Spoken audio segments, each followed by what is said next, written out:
Bismillahirrahmanirrahim. Biasanya kalau kita ni pengabaian ni sebenarnya besar, is a broad topic. Kadang-kadang kita ni ada yang selalu kita ni dengarkan pengabaian orang tua ada juga, tapi today is going to focus on pengabaian kanak-kanak. Okay. Apa arti pengabaian ni? Mungkin ramai kita ni yang kurang peka. Pengabaian itu kadang-kadang orang merasakan okey, indah diberi makan saja, indah diberi pakai, tapi sebenarnya pengabaian itu berlaku apabila seseorang penjaga ataupun ibu bapa tu dengan sengaja tidak memenuhi keperluan-keperluan fizikal maupun emosi terhadap anak-anak mereka. Misalnya contoh macam saya katakan tadi, tidak diberikan pakaian, tidak dijaga kebersihan, pengawasan, makan minum dan juga persekolahan. Biasa kita ni dengar di Brunei ni kebanyakannya kes-kes, especially yang di Japim, yang kes dirujuk kepada Japim, kes-kes pengabaian kanak-kanak yang kebanyakannya tidak bersekolah.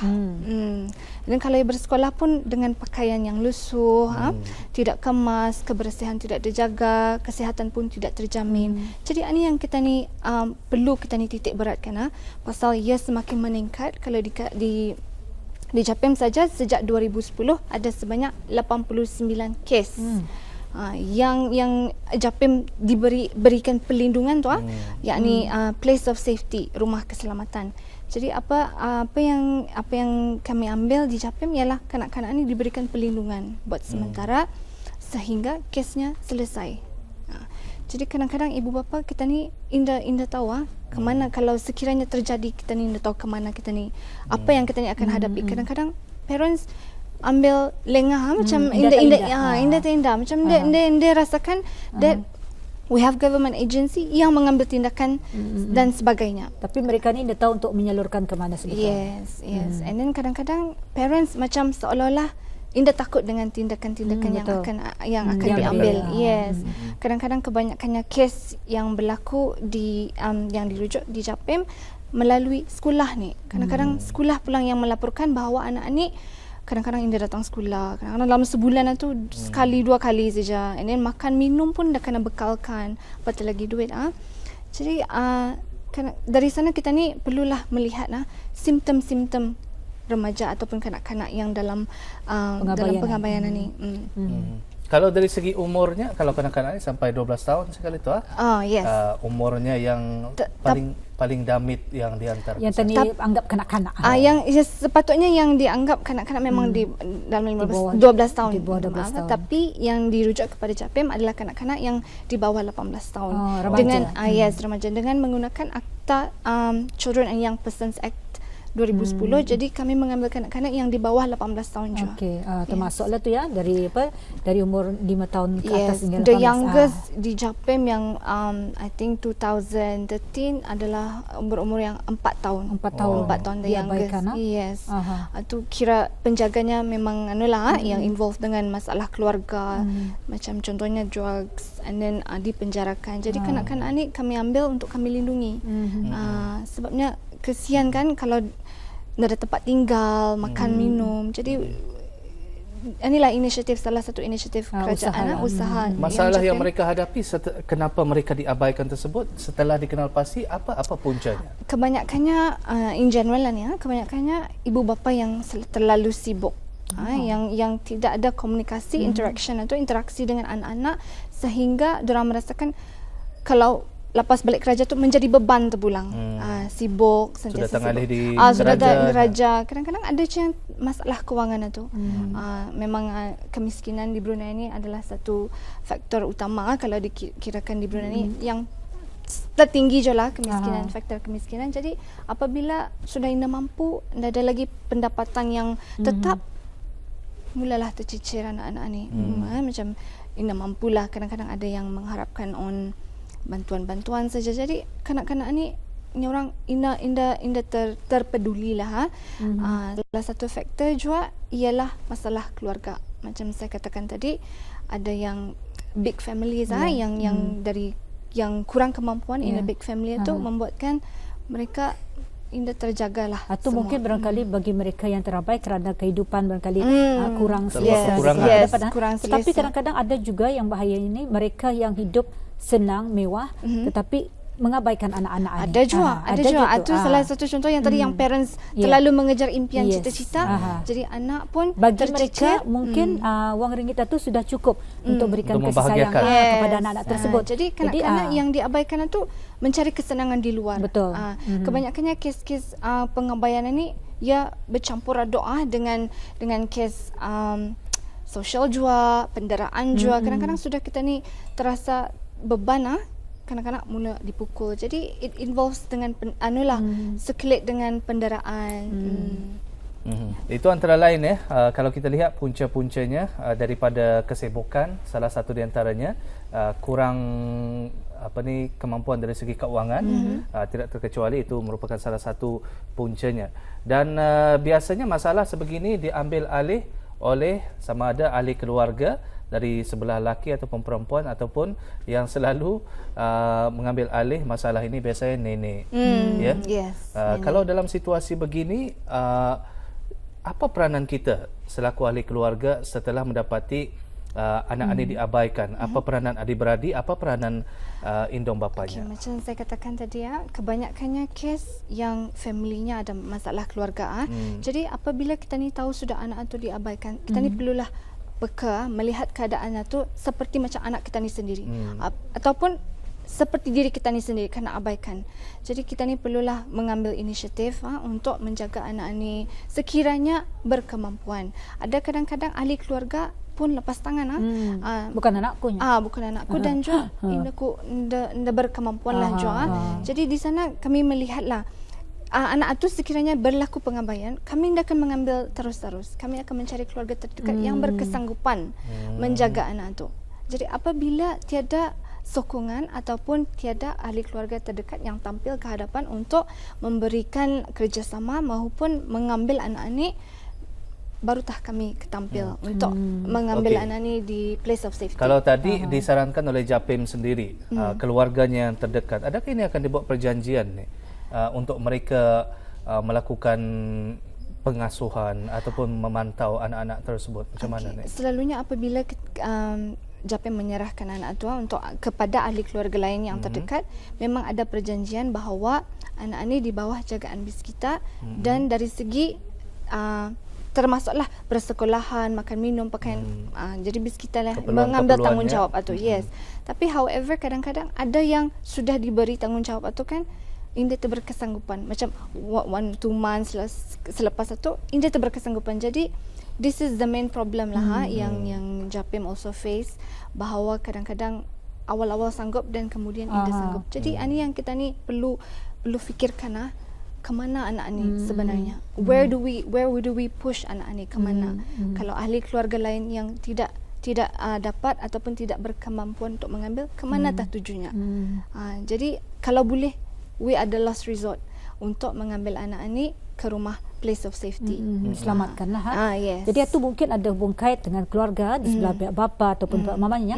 Bagaimana pula kita ni selaku orang masyarakat yang peka, mungkin saja jiran tetangga yang mungkin melihat kehidupan keluarga ni kucar kacir dan anaknya terabai macam mana seperti ini kan. Jadi apakah kita ni kena ucapnya kadang-kadang busybody orang aninya laporkan anak.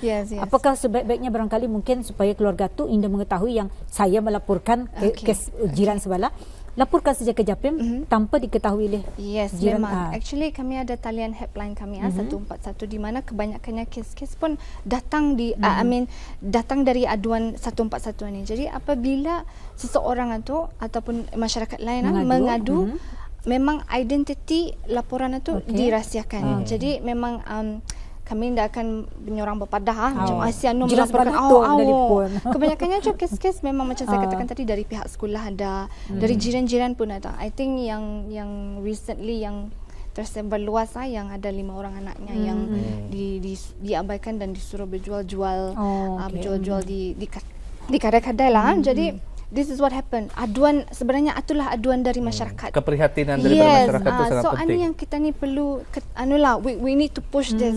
Sekiranya ada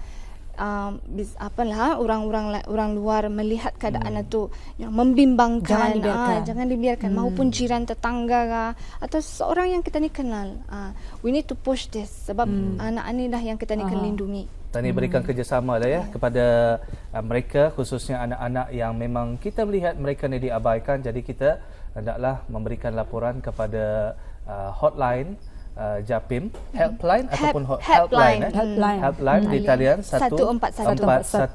Nah, sekarang ini kalau di bawah kendalian JAPIM sendiri, berapa lama tempoh mereka akan berada di sana? Okay, for place of safety memang kadang-kadang tidak ada jangkaan, tiada had, tapi ya sehingga kesnya selesai. Kadang-kadang kes-kes macam ni kami hadapkan ke mahkamah dan mahkamah will decide sehingga setakat manalah. Tapi selalunya for place of safety memang sehingga kesnya selesai. Yes. Diorang ni sekolah juga macam mana? Memang diambil sekolah luar. Dari pihak JAPIM lah ni? Yes. Tidak akan diabaikan macam itu saja. Yes, jadi macam mana kalau sekiranya ada keluarga tersebut yang sudah mengetahui keluarganya itu memang sudah porak-poranda, kucar-kacir, and then bis kita datang approach mengambil anak atu untuk menyelamatkan di bawah tempat rumah perlindungan. Jadi macam mana indungan ni kadang-kadang ada berlepas tangannya banyak. Usahakan dulu bis kita, kami dah mampunya. Jadi yang dah mau macam bis kita beritahu ada had limit, okey sekian-sekian ni dikembalikan lagi arah keluarga ni. Yang dah mau menerima laginya.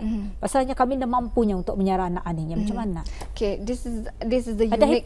Ada happen, tapi this is the unique thing dengan menggunakan Akta Children and Young Persons Act. Memang parents are the first person yang responsible untuk anak ni, yang bertanggungjawab. Kami adalah sebagai orang kedua sehingga kesnya tu selesai. Tapi selalunya memang mau tak mau parents are need to have that responsibility untuk menjaga anak ni. However, kadang-kadang macam ada salah satu kisah yang parentsnya yang both parents ada involved dengan isu kesihatan mental. Jadi we need to figure out siapa tah yang menjaga anak ni. Kita dipikirkan.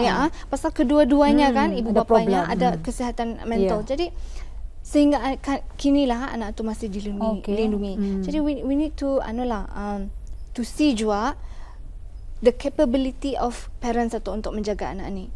Walaupun mahkamah sering menyarankan family ada first responsibility, tapi we need to see memang dilihat juga latar belakang family-nya dari segi kemampuannya. Apakah pihak JAPIM dah mengukakan untuk orang mungkin mengambil anak tersebut jadi keluarga angkat?